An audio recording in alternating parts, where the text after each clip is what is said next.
Motorhead Garage, the program that each week introduces you to and shows you how to install the latest in exciting and innovative products for your vehicle. Now here's your host, Dave Dobson.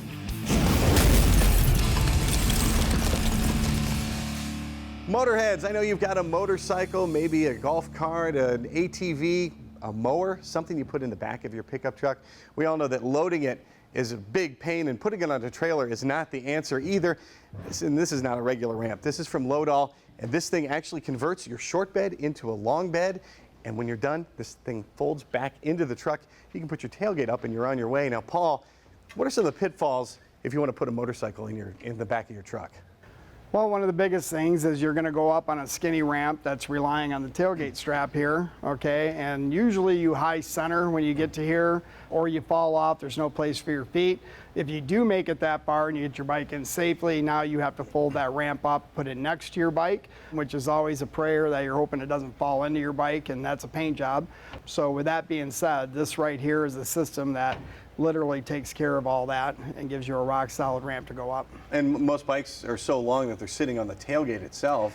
Right. So how does that wear on that, through the years? Well, eventually you're still relying on this, okay, to hold that bike on there. Couple of cables, that's it. These cables corrode from the inside out, so you don't even know they're bad. So you got two little green wires. If you could see it, you wouldn't do it, but you can't, so you do. And the next thing you know, this breaks or your tailgate ends up looking like a taco. So, with a nice bend in the middle. And that's no good.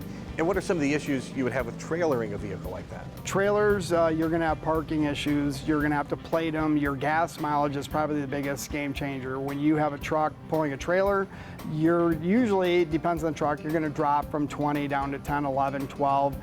You got parking issues. You're always looking behind you. If you didn't grease those bearings, your tire and rims coming off. We've all seen that. We've all seen the death wobble. So the Loadall is the solution to all those problems.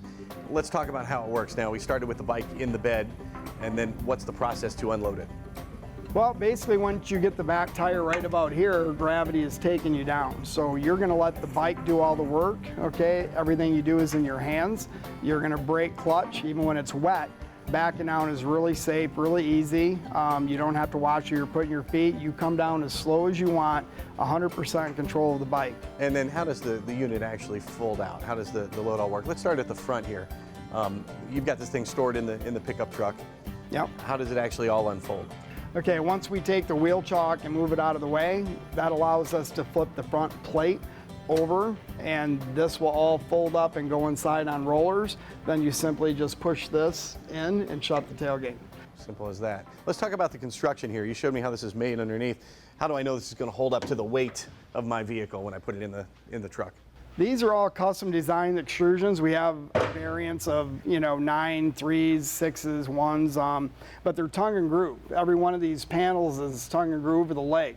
So every time the tongue and groove meet, the legs meet, we stitch weld the legs together, we captivate it on the side, and we still have a really lightweight product, but it has a lot of strength with this tube right here. And like I said, if one weld ever did break, it's surrounded by like 8 other welds. Now, how much does this whole unit weigh? This particular one for the 6.5 foot bed weighs approximately 250, and the 5.5 foot bed that we have weighs probably about 230. And the question everyone's going to ask, how much drilling do I need to do on my truck to install the Loadall? It is literally 4 bolts to install. Does not install to the frame. It's 4 bolts into the bed, 3/8. And so once you install the mounting bars that go across, you slide it on this way. Once you're past the second bar, we put a tie-in bar across the front, and it's only 2 bolts to remove it. So this will section in pieces so you can take it out by yourself in probably less than 5 minutes. What makes Loadall different from other ramps out there? This ramp actually right here, all the weight that you're bearing down right here is on the dolly, transferred into the platform, locked into place, bypassing your tailgate. So there's no weight on the tailgate while you're loading, there's no weight while you're transporting, and when you're done, it all folds up, slides in, you shut the tailgate. Now, what's the difference between Loadall and some of the powered ones? I've seen electric ramps out there. Loadall is known to be all manual, so there's no motors, no wires, no bearings in this thing. So if you look at the battery-powered ones, there's a lot of them out there. We're not saying that they're bad, but they only do one thing. Like if you're only going to do a bike, That's all you're going to do. You can't do an ATV, you can't do a golf cart with it. This will do a washer, dryer, stove, refrigerator, snowmobile, golf cart, whatever you want. If you have any motorized vehicle and you want to transport it someplace, this is a game changer, I promise you. You can find it at Loadall.com. This thing is amazing.